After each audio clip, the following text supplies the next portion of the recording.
Hello, welcome to this week's Quality for Growth podcast. My name is Clara, your host.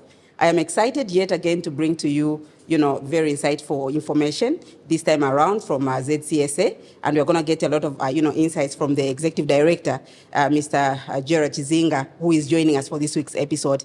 Please stay tuned and stay commenting so that you can be able to get, the insights that you want from Quality for Growth podcast. Mr. Chizinga, sir, you're welcome to Quality for Growth podcast. Thank you very much for having us. Good to have you. Thank you. How have you been? I've been all right, thank you. Thank you so much. How was the trade fair? Perhaps you can use this platform to... The trade fair was okay. Yeah.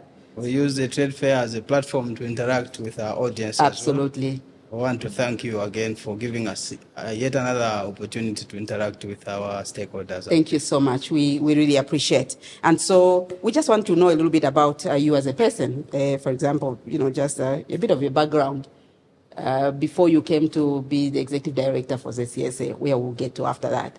Okay, Yes. Thank you very much. About me, I can say I'm a multi-skilled professional. Wow, okay. Trained as an engineer. Oh, but okay. I've done many other qualifications after that.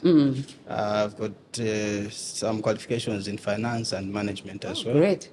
And international trade as well. Oh. So basically that is what I've studied. But in terms of where I've been, I've worked for both public and private sector institutions. Oh, good. Yeah, so before I joined ZCSA, I was working for the Zambia Bureau of Standards. Oh, good. Before that, I worked for other regulators like the Road Transport and Safety Agency. Oh, okay. Teveta. Oh, great. I worked for Teveta as well. And then before that, I was working in the mines. Quite some experience there, isn't it? Yes. Very well vested, and this is why this position really suits you. Yes. And I think that a lot of viewers, of our viewers are going to get a lot of information from you. So when was ZCSA formed? Thank you very much. As a matter of background, I would say ZCSA was established by an Act of Parliament. Oh, okay. The Compulsory Standards Act number 3 of 2017. The Act was enacted in 2017. Okay. But ZCSA was operationalized on 1st January 2018. Oh, okay. Yes. That's about a year later. Yes, a year later. So the Act provided for issuance of a commencement order by the minister before operationalizing the agency. So the commencement order was issued on 31st December 2017. Okay. Thereby operationalizing ZCSA. On 1st January 2018. 2018. Yes, yeah. Okay. So a bit of information about ZCSA. Yes. It is a statutory body under the Ministry of Commerce, Trade and Industry. Okay. Like I said, established by an Act of Parliament, Yes. Compulsory Standards Act number 3 of 2017. The mandate of the agency is to administer, maintain, and ensure compliance with compulsory standards. Yes. For the purpose of public safety and health, Yes. consumer and environmental protection. Environmental protection. So I'll try to break that down a bit just for our viewers to follow what we are talking about. Yes. I've mentioned compulsory standards. So when we talk about a compulsory standard, it's basically a standard with which compliance is compulsory by law. Yes, absolutely. So when you talk about standards, when standards are developed, they are what we call national standards. So when they are developed, they are normally voluntary standards, which we encourage businesses to implement as a way of best practice. Best practices. Yes. But because government has interest in business, it has interest to protect consumers or citizens from consuming unsafe products. Yes. Certain standards are declared compulsory standards for the purpose of protecting the consumers. Yes. So that's where the name Compulsory Standards Agency comes from, because we are an agency that is responsible for enforcing compulsory standards. Yes. So that's why we are called Compulsory Standards Agency. So currently we have about 74 compulsory standards covering about 61 products. So how do we do this? We do this through inspection and testing of products that are covered by these compulsory standards. These activities are done at our various locations where we are.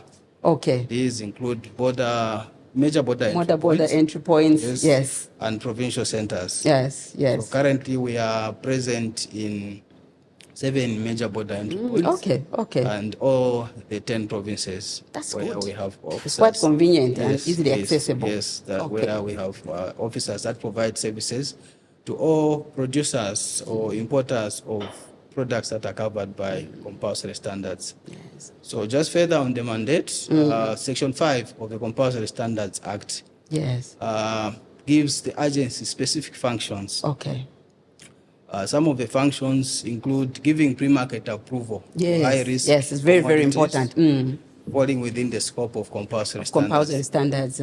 So what this means is that for any product that is covered by compulsory standard, the agency is supposed to give approval to any producer or manufacturer before it is supplied on the Zambian market legally. Yes, that is what we are calling giving pre-market approval. Yes. The other function that is given to the agency by the Act is to conduct market surveillance inspections. Yes. So these are inspections that are conducted in trade to look at products that have already been supplied on the market. Yes. For the purpose of ensuring that these products continue to comply with your standards. With compulsory standards. Yes. Okay. And then the other aspect of our mandate is to educate the public on compulsory standards. Absolutely. And provide public information on any products that do not comply with compulsory standards. That's good. And that's why we appreciate platforms like this one, because it gives us an opportunity to share information about the agency with our stakeholders out there. So that is our education mandate, because we want consumers to take part or to play a role in safeguarding their health by making informed decisions as they buy products that are covered by compulsory standards. Okay. In implementing this mandate, we cooperate with ministries, state institutions, and international organizations in ensuring that we enforce these compulsory standards so that our consumers out there are protected. Yes. So in a nutshell, that is what ZCSA is about, and that is our mandate. That's an amazing mandate, because especially now, my next question was going to be, what is your clientele kind of? Is it more of the SMEs, or you have more of the large institutions really coming to you and saying, we want to be a member? Well, our clientele is determined by the compulsory standards. Yes. Because our mandate relates to compulsory standards. Absolutely. So anyone that is producing, importing, marketing, supplying, or advertising a product that is covered by these compulsory standards is supposed to be regulated by the agency. Absolutely. The Act does actually say that before anyone engages in selling, advertising, manufacturing, or importing these products, they are required to comply with the regulations of the Zambia Compulsory Standards Agency. Because, like I mentioned earlier, the idea is for us to make sure that the goods that are being supplied on the market are safe. They are safe and they are consumable and safe for people to consume. Yes. So if we talk about product safety, it's something that cuts across all sectors of society and all manner of business, whether one is a small enterprise or a medium enterprise or indeed a micro enterprise or indeed a large enterprise. So we have a wide range of clientele from small to large, medium, up to large enterprises. So all these, as long as they are producing a product that is covered by a compulsory standard, then they are supposed to be our clients. Okay, so in this case, we are saying it's for those that are actually the SMEs that are coming up and those that are already in business and didn't know where to go. And so they can be able to get hold of you and be able to register with you so that you can be able to inspect whatever it is that they want to bring on the market to see if it's consumable.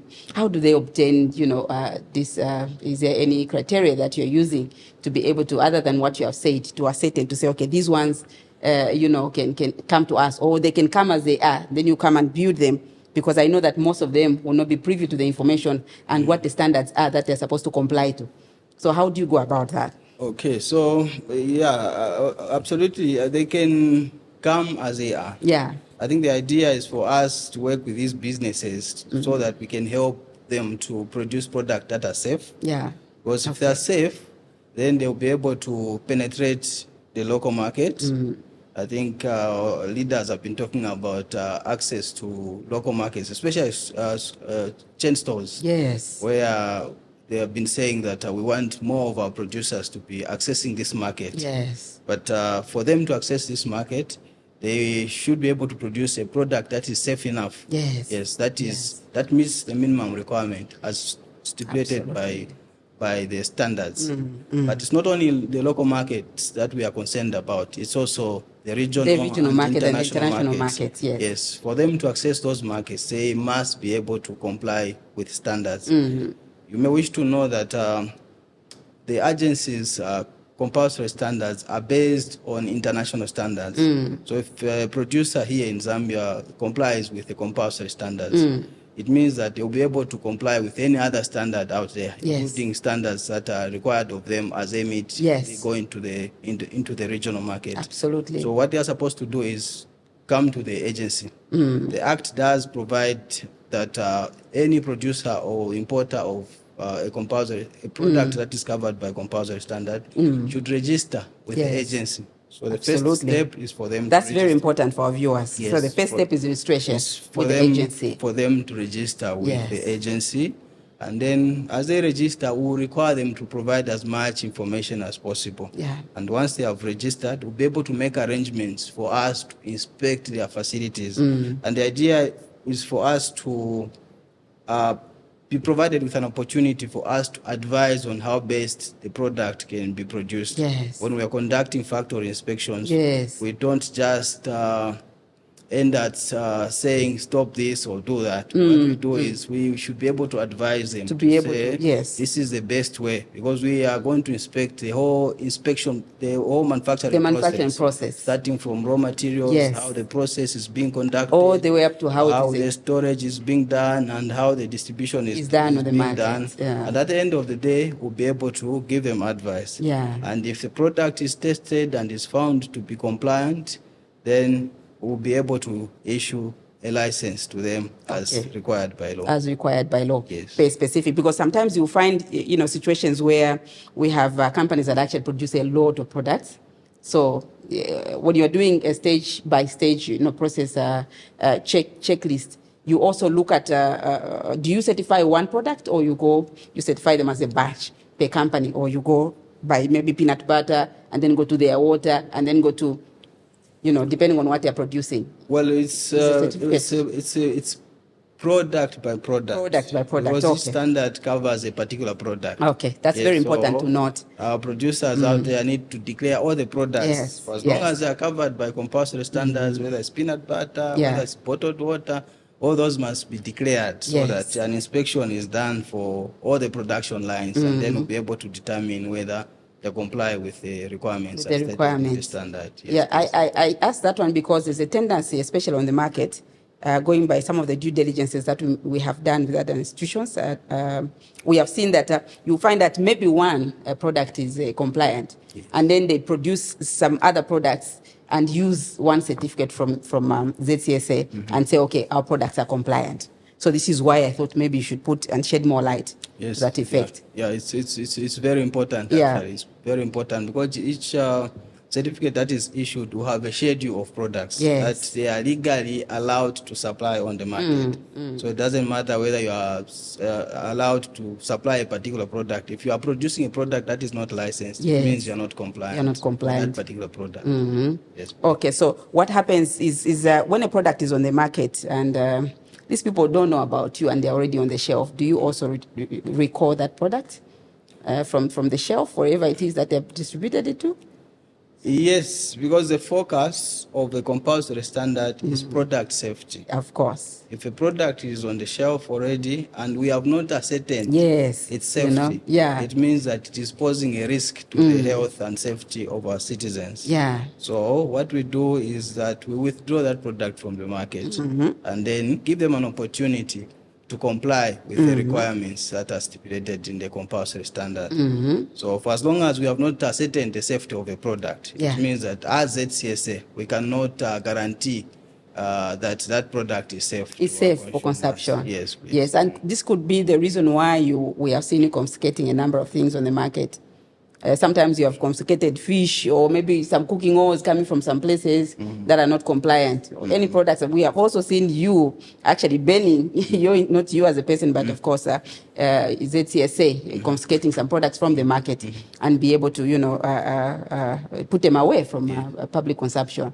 That could be the reason. Maybe you may shed more light on that. Yes, it could be the reason. Once these products are withdrawn from the market, we of course subject them to what we call conformity assessment. Yes. So we will take them to the lab for testing, and of course after the analysis is done, we'll be able to make a decision as to whether we can allow this producer to formalize and continue selling, or indeed that's the way you can either allow them, depending on what you have found after the laboratory tests.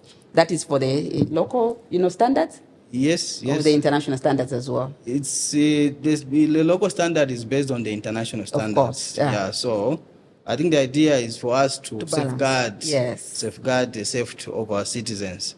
So we have to test that product. If we are sure that this product does comply with the standard, then we will allow the producer to formalize. Okay.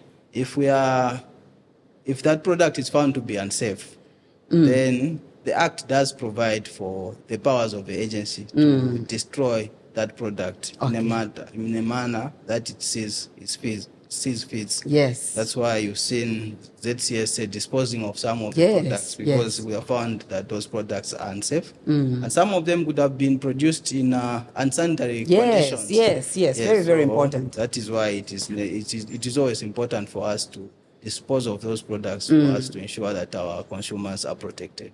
Absolutely. Yes. And that brings us to one next question I wanted to ask you. The people that are actually going into manufacturing, what are some of the first things they must consider before? What would you give them as an advice? What should they consider before they actually bring out the first product on the market, stage by stage? Maybe one or two hints that you'd want to give them to prepare them, for production. I think I think the most important thing before one even starts a business is to look at what regulations apply in this particular sector in which my business is going to operate. Yes. Once you know the regulations, the best is to approach the regulators in that particular sector for you to get more information on all the requirements that you are supposed to comply with. For manufacturers producing products that are covered by compulsory standards, of course, their first stop is ZCSA for them to get more information on what they are supposed to comply with. Because we don't want a situation where they proceed with the production and then later on you come and confiscate, or maybe we seize the products because someone did not follow procedure, or the product is found to be unsafe. Then that would be a loss on that person's part. But I think the best advice we can give is for them to come forward and get more information so that they are guided on what procedures they are supposed to follow before they even start, they even produce the first product. Yeah, so for our viewers, as we continue conversating with Mr. Chizinga here, the Executive Director from ZCSA, his word to you is that you continue, as you envisage to start your business, you need to do a market research. As you do a market research, you'll be able also to get hold of ZCSA and be able to see how you can start. First things first, you need to approach them before you actually start your businesses. So to that effect, Mr. Chizinga, sir, we have seen a number of things coming onto the market. We do a lot of imports in Zambia, and vehicles, are one of them, sometimes edibles and some of these. What is your role as ZCSA when it comes to pre-inspecting or maybe an aftermath inspection from wherever the vehicles are coming from? Say if we take a case of vehicles, how do you just find yourselves in there as ZCSA to ensure that the quality inspection that was done, from the origin of this product that has been imported has been done, or is it a correct one, or is it they just got some papers and they verified and without having to do a physical check on the product? How do you go about that to avoid dumping Zambia, making Zambia into a dumping space? Because I've seen a number of imports coming onto the country. How do you operate with us, just to try and see that there's compliance also with the vehicles that are coming into the country? Okay, so let me start by giving a background to the regulation for used motor vehicles. Yeah. In December 2020, 2006, the government of the Republic of Zambia declared the standard for used motor vehicles as a compulsory standard. As a compulsory standard. That was in response to the increased imports of used motor vehicles by Zambia. So the objective of this compulsory standard is called the Code of Practice for Inspection and Testing of Used Motor Vehicles. Absolutely. Yes. So the idea was to ensure that Zambians import motor vehicles that are roadworthy. Yes. Or safe. Yes, that was why this regulation was put in place. Okay. So when the regulation was put in place, the authorities back then had to look at the best way of implementing this regulation. And it was found out that the best practice is to implement this regulation through what is called a pre-shipment inspection of used motor vehicles. That's a PSI. Yes, where you engage an independent contractor who inspects these motor vehicles from the country of export before the country comes to Zambia. Someone out there might ask to say, but why should it be inspected from there? Yes. The idea is that we should be able to deal with all the risks associated with that motor vehicle from the country of export. You can imagine if you are importing a motor vehicle, most of the times what we see are just pictures of the motor vehicle. Yes, that's very true. So how do you tell that even if this motor vehicle is technicality of the motor vehicle itself? Yes, how do you tell even if this motor vehicle has got beautiful pictures? Yes. Will you be able to tell whether this motor vehicle is roadworthy? Yes. So that is why we had to engage pre-shipment inspection companies for them to inspect these motor vehicles on behalf of the clients that are buying motor vehicles from these countries that export used motor vehicles to Zambia. Yes, and I must hasten to mention that it's like standard practice. Most of the countries that import used motor vehicles use pre-shipment inspections. Yes, that's so true. And these contractors that we have engaged, they provide pre-shipment inspection services to many other countries. Yes.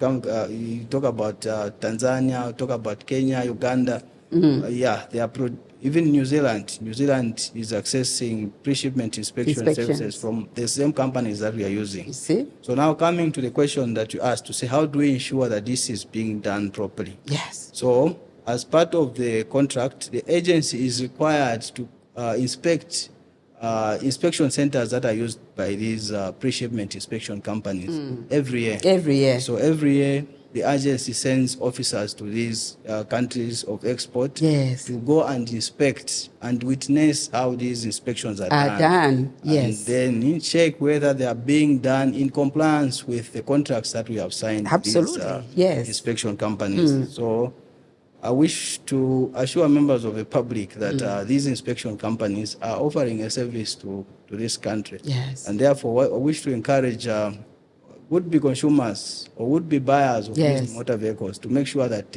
they access this service. These services. Yes. So in case you didn't know, for that one as well, you could be able to get a hold of ZCSA. I'm sure on their recommendation, they can be able to tell you, which inspection companies actually deal with pre-shipment inspections. Some of them may be, government institutions. Some of them will be private institutions. But the idea is to try and see how we can, help the country to move from a certain level of doing business to another, where we are so aware of what we are consuming, regardless of what it is. Because sometimes when we say consumption, people think it's just something that you put in your mouth. There are all sorts of things that we consume, including this microphone. We're actually using it right now, so it could have plus or minus some effects. So these are some of the things that your institution actually deals with. And we have also seen to that effect, Mr. Chizinga, sir, on the market, especially bring it down to the local business. People are enterprising, and they're doing all sorts of salaula businesses and all that, and under governments. I know that there was a law which was passed some time back to say these are actually prohibited on the market, but yet we keep seeing them on the market. What is ZCSA doing about that? Is there anything that you are doing to actually ensure that this is completely put to a stop on the Zambian market? Thank you. We are using a two-pronged approach. Okay. Yeah, like I mentioned at the beginning, one of the functions of ZCSA is to educate the public on compulsory standards and provide public information on products that do not comply with compulsory standards. So we have a compulsory standard called Code of Practice for Inspection of Used Textile Products, which we commonly call Salaula. Salaula, yes. So as part of that regulation, the regulation does not allow any used textile products containing undergarments. Okay. So the question someone may ask is to say, but why are you not allowing these undergarments? You know, some people say, no, they are cheaper, they are more durable. There are all those arguments. Yes.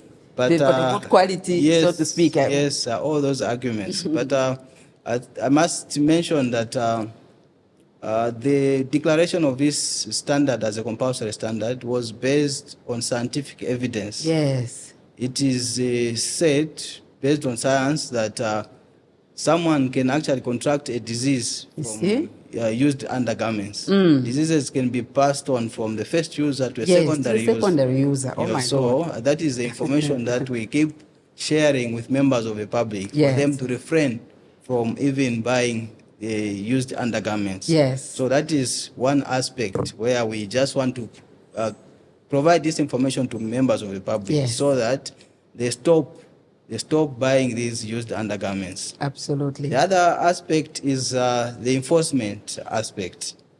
Of course, I agree with you that used undergarments are sold on the Zambian market, and these used undergarments are imported into the country illegally. Illegally? Yes, they are smuggled into the country, in other words. So that is where now we use our enforcement mandate to ensure that whenever they are found, they are removed from the market. So I think that is what we are doing at the moment. But we don't just want to end at removing products from the market. We want to go further by ensuring that these importers are prosecuted. Yes. Because most to deter the others from actually committing the same offense. The importers may not even be the end users of these products, because it's possible that they have information. True. But because there's a market, that's why we are discouraging members of the public from buying. But if they are found, then we have to prosecute them. And we continue to appeal to our members of the public to say they have to report these things to ZCSA once they come across them, so that appropriate action can be taken. So in an event that somebody reports, they are protected? Yes, they are very much protected. They're protected. We have a whistleblower policy, which protects all whistleblowers. All whistleblowers. Yes. That's very, very, very good. And you did mention, how you work with collaborating partners with regards to the PSI, and that you send in people. When we go back to the issue of the motor vehicles, especially the used motor vehicles, you send in people from your institution to be able to go and do and witness the PSI inspections, the pre-shipment inspections. For those that don't understand what PSI is, only maybe once a year. What could be the reason? Can we be able to, can that be done maybe frequently, maybe twice a year?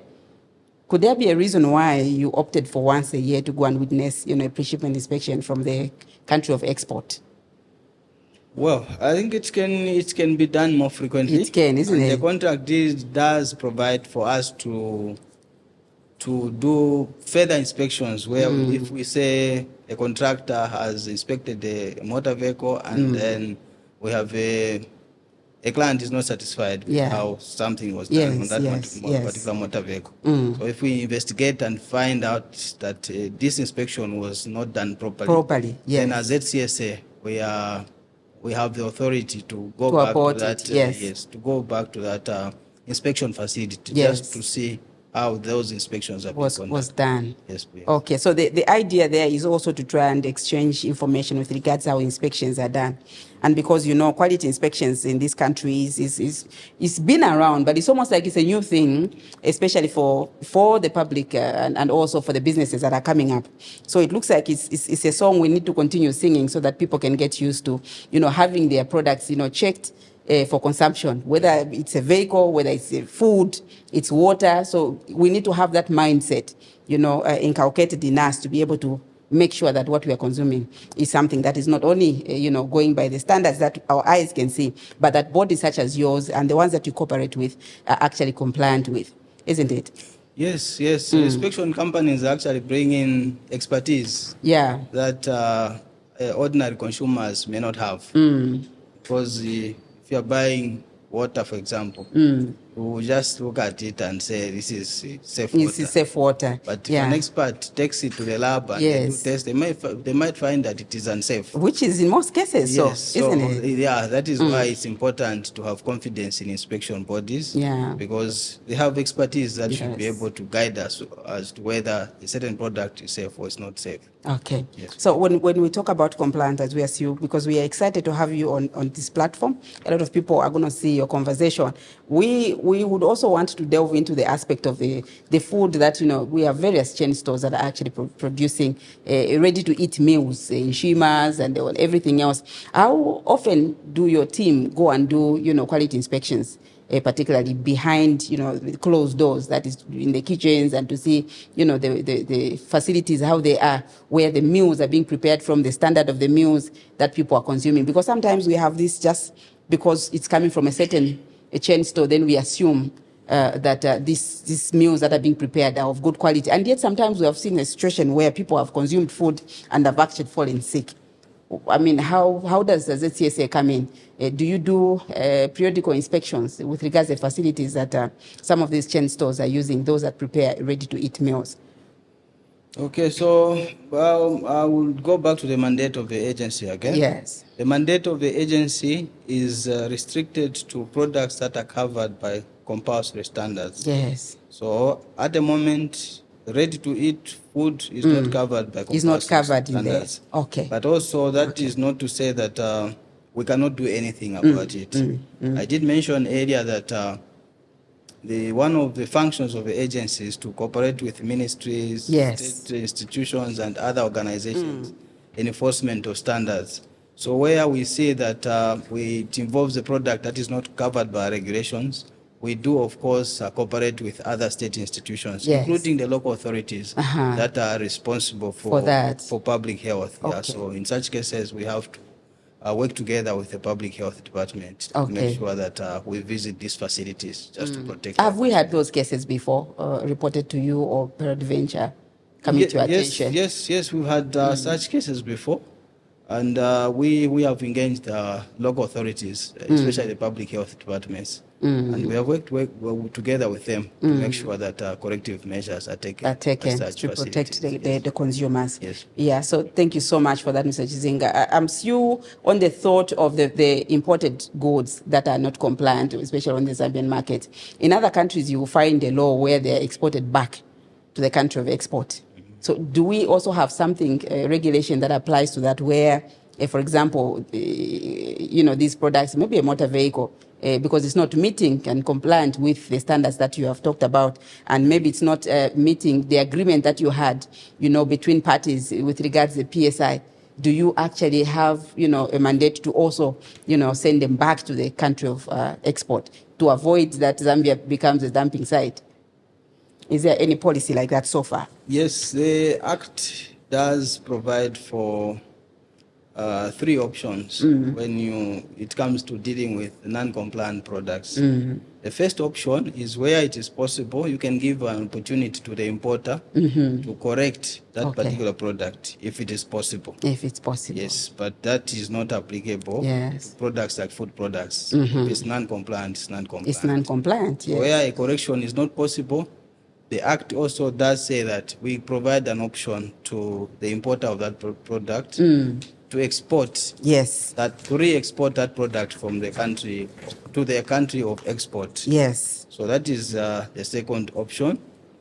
Then the third option, it gives the power to the agency to dispose of that particular product in a manner that it sees fit. It sees fit. Okay. Yes. So I was talking about food products, that for some food products it is not possible for you to correct it. Because it's already been prepared and and even re-exporting it means that you are doing a disservice to another country. Yes. If you say export it. If it's unsafe, it's unsafe. Yeah. If it's unsafe here, it's unsafe in the other product. It's another country as well. So that's why you see ZCSA taking measures like just destroying that particular product because you know that it is unsafe and nothing can be done about it. Yeah. So the long and short is we have regulations that allow for re-export of product, but that regulation is applied on a case-by-case basis. Yes. Because for some products, I think it's unethical for us to even allow it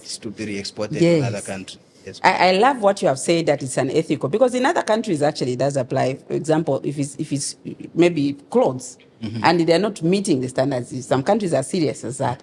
So they would take those clothes back and ensure that they are re-exported back into the country of export, so that they don't commit the same, crime again by selling substandard, products and letting them go into another country. So it's one way of sending a signal to that country to say, please don't ever send substandard, products into our country again, because this is what applies here. So if it doesn't meet these criteria, then it's not supposed to be imported into our country. So perhaps that is a message that they try to, put across. But for you are saying it's not a decent thing to be able to send them back, because in any case, if it's not good, it's not good. So I think it's case by case, like you said. Some products may be sent back if that is possible. Have we ever had any case like that for any products that if it were possible to send them back so far? Yes. I think we had a case a few years back where one importer imported used the electronic equipment, radios, and things like that, television sets. Yeah. But these were very old television sets. Oh my God! They just came to dispose them off. Oh my God! Because even when you looked at the documentation, it was like these were just given to them, and yet they were being imported into the country. Yeah. So we had to work with other stakeholder institutions to make sure that these are re-exported to the country of export. Yes. Because as far as we are concerned, this was like dumping waste. It was like dumping, yes. Dumping e-waste from their country into Zambia. Absolutely. Yeah, so we've had such cases where someone is importing what is considered to be electronic waste, and then they are calling it electronic equipment. Yes. Yes, they say these are radios that can still be used, but we did not allow that to be sold on the Zambian market. On the Zambian market, and they had to be sent back. Yes. Now, the question one would ask you is, fine, if I have to send it back, who bears the cost of export? Is it the same one who brought them in? How do you guide, people to that effect? Because people should know the consequences of actually bringing in something that is not fit to be on the Zambian market. And this, people should be able to understand, the consumers should be able to understand that it's not just for you to be able to make them follow these, standards, but that it is also good for them, and it should be a habit. Now, in an event that these things are found unfit, like the example you've just given, who bears a cost? The cost is, of course, borne by the importer. Of course, I think so. I think that's the right thing to do, isn't it? The cost is borne by the importer. Yeah. Don't expect government to pay the cost of shipping those products back to the country of export. Yeah. The cost is borne by the importer. And even when I was talking about pre-shipment inspection earlier, I was saying that it's better most of the risks are identified from the countries of export. Yes. I think the idea is also to avoid costs like this one. Because you can imagine you import a product into this country, then you are told you have to spend more money to send it back. So that's why sometimes people advocate for pre-shipment inspection. Because if there are any issues, they have to be addressed at source. Do we have situations where a lot of companies appreciate pre-shipment inspections, or is still a song we have to sing? Because I know the importance of pre-shipment inspection because of my background. I'm a quality a management system specialist. I've been on the field for some time. I appreciate the fact that there are some standards that are not known in our country, in inverted commas. Some people know it, but some companies feel, it's not necessary. Like to have an inspector go and do a pre-shipment inspection, maybe from ZCSA. Would you emphasize that point? Because I think currently not too many companies are actually willing to go for those. They'll just say, no, we have seen the pictures. Can you send the consignment? What's your word? Yeah, I would say, I think the situation is changing currently. It's not as bad as it used to be in the past, where there was a lot of resistance. Yes, when it comes to such inspections. Yes, but I think the situation has changed. There are private sector players who appreciate pre-shipment inspections. Yeah. Yes, and I believe it's not, pre-shipment inspection is actually a risk management tool because it helps you to deal with the risks at source. At source, yes. Even a company that is that is importing something. Yes. It may not be a regulation as required, but some companies do require that these products are inspected at source before they are sent as part of the procurement process. They require that these are inspected before they are sent. And I think it's a song that we need to continue singing, you and I, Clara, because you have seen the benefits of these inspections. Because at the end of the day, if it's pre-inspected, then a risk has been dealt with at the point of inspection. At the point of, yes. And, chances are that somebody is not going to lose money and subsequently maybe lose lives, because some of these things can actually be hazardous. You may bring them in good faith and you think it's going to be good business. You're looking at profit, but you need to look at the lifespan, and the ultimate, outlook of what you're bringing in. And so I like the fact that you have mentioned how important PSI is, and that a lot of institutions and individuals that are actually dealing with a lot of import should consider. It looks like it's an expense when you're starting, but it's not really an expense. It is actually going to help you, save your much needed resources.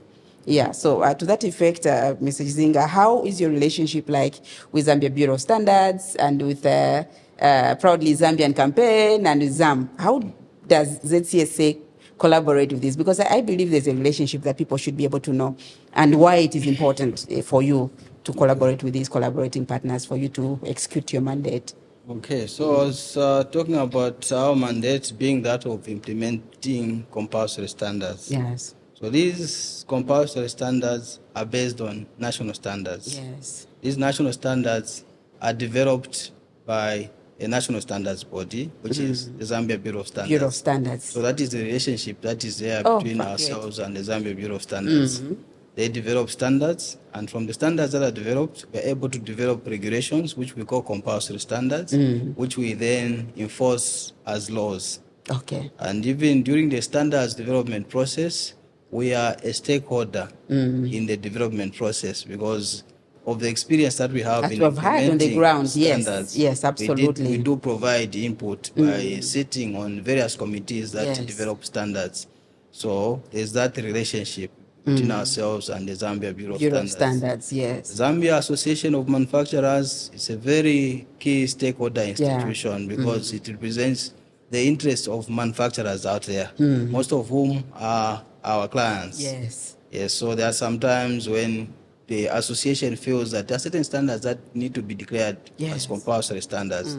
They do work with us on such cases where they have identified a sector that needs to be regulated. They come to us and then we work together and then work together in developing a regulation for that particular standard for the purpose of protecting a particular sector. You may wish to know that compulsory standards are also declared for economic reasons. Yes. If you want to protect a particular sector, for example, you develop a regulation. So that both imported products and the locally produced products are subjected to the same regulations. Yes, absolutely. You don't want a situation where a locally produced product is subjected to unfair competition from products that are coming from other countries. Yes. So that is why regulations are very important, and that is how we work with the Zambia Association of Manufacturers to make sure that the regulations are serving their interests as well. Their interests. Yes. And I think, that is very important. So your collaborations actually are very, very important.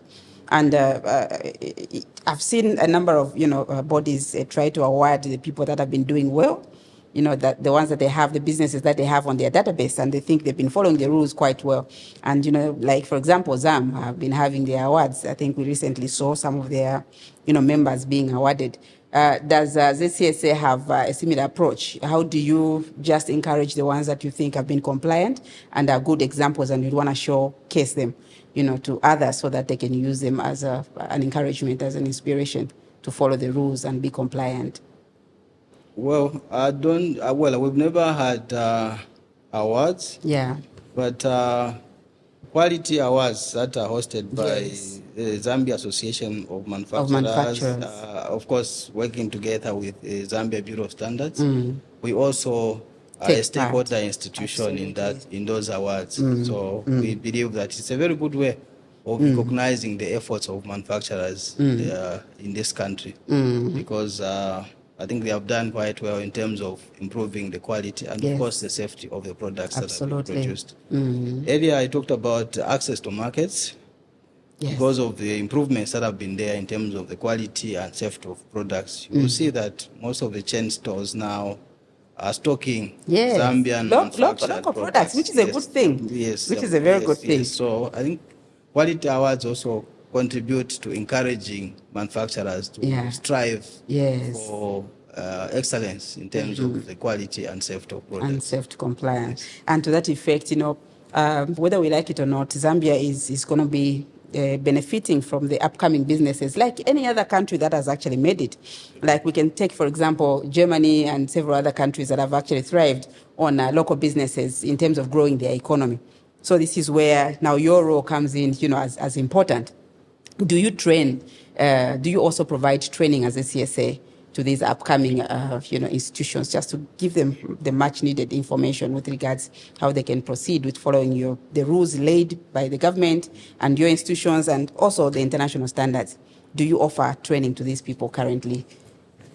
I mentioned earlier that part of the ZCS mandate is to educate the public. Absolutely. So as part of our education mandate, we have provided some training in the past to specific sectors where we feel that a lot can be done in terms of improving the quality and safety of products.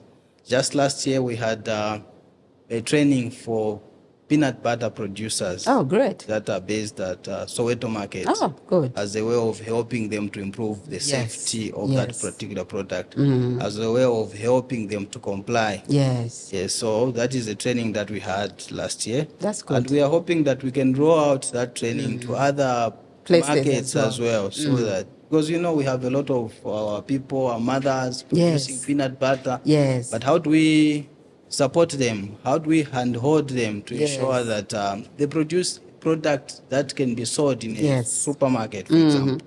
A product that can be exported to another country. To another country. Is through provision of this information. Using various platforms, including a platform that you've provided to us today, which is, I think, a very important platform where we can share this information with members of the public. So as ZCSA, we will continue engaging the various stakeholder associations to see how best we can provide this information to potential producers, even the current producers, just for us to help them grow. In the past, we have partnered with other institutions, including the Zambia Development Agency, in providing this information to producers for them to be supported. Because if they don't have this information, they cannot grow. That's very true. Yes, so that's why we take advantage of every opportunity. ZDA has invited us on several occasions for us to provide training to SMEs on how best they can produce their product so that their product is safe. And that is how their businesses can be sustainable. Absolutely. Because product safety is very key in protecting, in promoting product competitiveness, and also in ensuring that a business is sustainable. It's sustainable. Because once you produce a product that is unsafe, and then people out there will know your business as a business that produces unsafe products.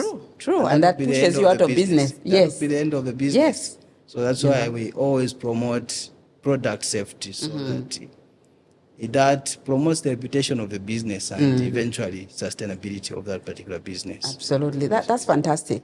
And even as we wind up, I would like you to take this opportunity to be able to encourage someone, especially the upcoming business, the importance of attending your trainings, because we see a tendency where we want to be recognized, especially on maybe we have a government tender to produce certain, products, to the government and supply them certain products. And the requirement is such that you must be a member of, for example, ZAM, or you should be able to comply with ZCSA. And yet these people, when you call for trainings, you will find just a handful. How can you speak into the mindset of the upcoming businesses, Mr. Chizinga, sir, with regards putting and paying more attention to information-based, platforms, particularly when trainings and conferences are actually put together for their sectors, various sectors, by yourselves and several other cooperating partners? I think for upcoming businesses, they need to know that the big businesses that we talk about today did not start as big businesses. they started small. Very important information. But they had a vision. And that vision had to be supported. And one way of supporting a vision of an entrepreneur is by providing them training. Yes. But that training, even if it's being provided, there must be willingness. Yes. By that entrepreneur to access that training. Very, very important. Some of these trainings, most of them actually are offered free of charge. Yes. Even the trainings that ZCSA offers, they are offered free of charge. Yeah. We had invited a number of producers of peanut butter from Soweto Market. Some showed up, some didn't show up. Yeah. But we did provide the information anyway. So if you compare between the ones that attended the training and the ones that didn't attend, you realize that the one that attended the training, they have an upper hand. Yes, they have an upper hand, and the product they are producing now is better than the product that is being produced by the other persons that didn't attend training. So we can only encourage them to say they should be receptive to these trainings. They should be willing to gather as much information as possible, as we said, for them to comply with the various regulations that may be there in the businesses in which they operate. For them to move from supplying a product at a market to supplying it in a supermarket, to take it to a chain store, and for it to be sustainable. To be sustainable on the market, yes. To be on the market for a long time, yes. They need to have this information and they need to comply with the various regulations on the market. Because even our various markets, whether it's chain stores or supermarkets, they want a product that is safe, a product that can also protect the reputation of their business. Because you don't want a product is on the shelf and then you have authorities coming and to recall it, from a chain store.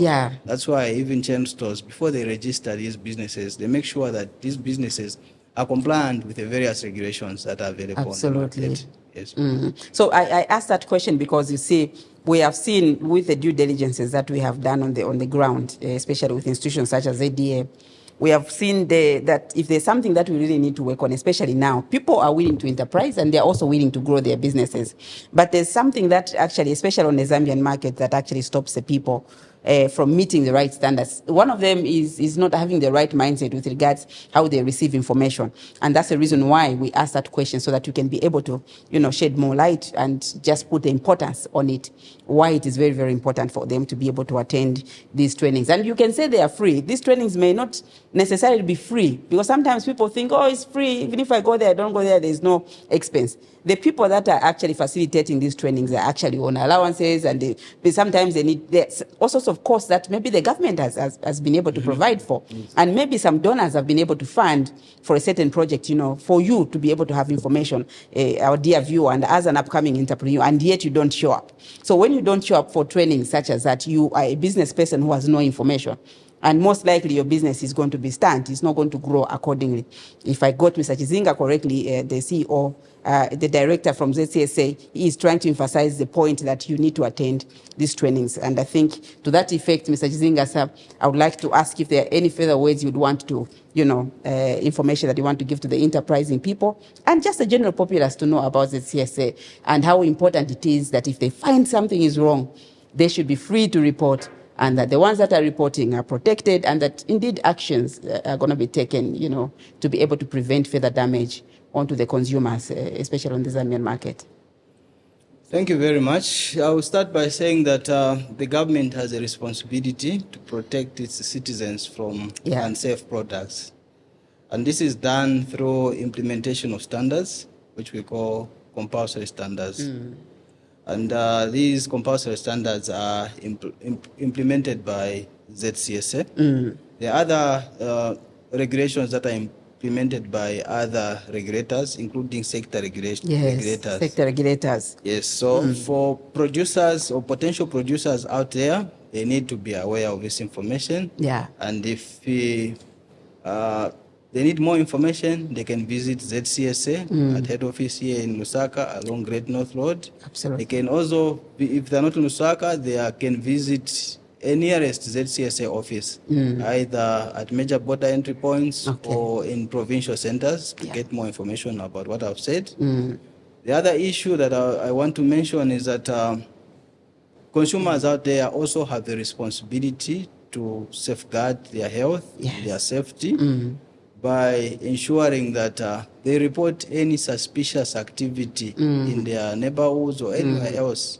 Because some of these unsafe products are produced in backyards where ZCSA may not be privy to. So if they have that information, they are free to report that information to ZCSA. And like I said earlier, ZCSA has a whistleblower policy which protects whistleblowers. We will not say where we got that information from, but that is information is very useful information sometimes that we get from members of the public, where we quickly move in and seize products and prevent those products from being consumed by people that may have consumed, and therefore protect the health and safety of our citizens. Absolutely. Thank you so much, Mr. Chizinga. I believe our viewers have picked a lot of information with regards to how they can go about protecting, themselves. First of all, as a mandate, we take it as a mandate as citizens to be able to see that what we are consuming is actually in line and in tune with all the necessary bodies that this country has put together to be able to ensure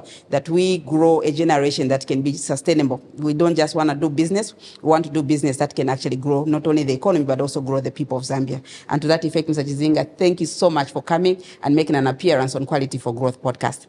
And to our viewers, my name is Clara, your host. Until next time, thank you so much for watching. Thank you so much.